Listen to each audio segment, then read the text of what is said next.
रात के अंधेरे में घने जंगल के बीच एक पुराना और उजड़ा हुआ बंगला खड़ा था। इसे लोग भूत बंगला कहते थे।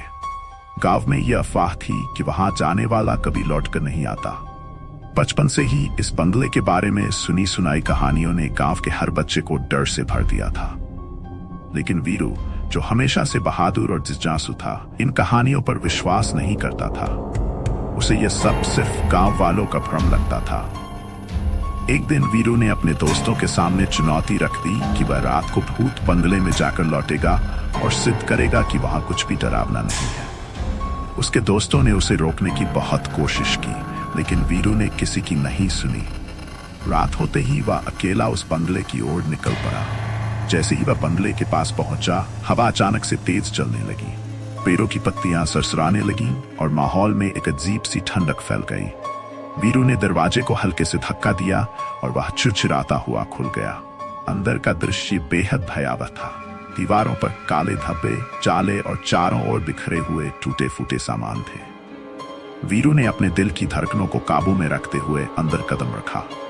बंगले के अंदर का सन्नाटा उसे और भी ज्यादा डरावना लगने लगा। वह जब एक पुराने कमरे में पहुंचा तो उसे वहां किसी के कदमों की आहट सुनाई दी। उसने मुड़कर देखा, लेकिन वहां कोई नहीं था।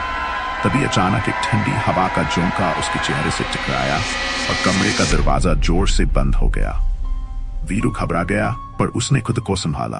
तभी उसकी नजर कोने में रखे एक पुराने आईने पर पड़ी। उस आईने में उसे अपनी परछाई के अलावा एक और अजीब सी आकृति दिखी। वह आकृति धीरे धीरे उसकी तरफ बढ़ने लगी।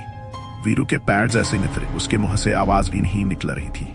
अचानक वो आकृति एक बड़े काले साए में बदल गई और वीरू के पास पहुंच गई। उसकी आंखें लाल थीं और चेहरा विकृत। वीरू के दिल की धड़कन तेज हो गई, उसकी सांसें अटकने लगी। वो चीखना चाहता था, लेकिन आवाज नहीं निकल रही थी।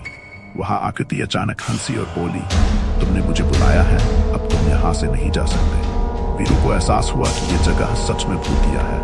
उसने जान बचाने के लिए दरवाजे की ओर भागने की कोशिश की, लेकिन उसके पैर जैसे जमीन से चिपक गए थे। तभी एक जोरदार धक्का लगा और दरवाजा खुल गया। वीरू ने आखिरी जोर लगाकर खुद को बाहर खींचा और गांव की ओर भागा।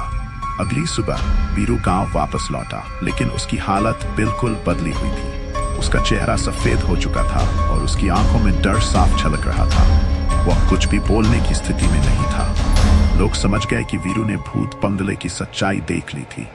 तब से वीरू ने कभी उस बंगले का नाम नहीं लिया और गांव वालों ने भी उस भूतिया जगह से दूर रहना ही बेहतर समझा। ऐसी और स्टोरी सुनने के लिए चैनल को सब्सक्राइब करें।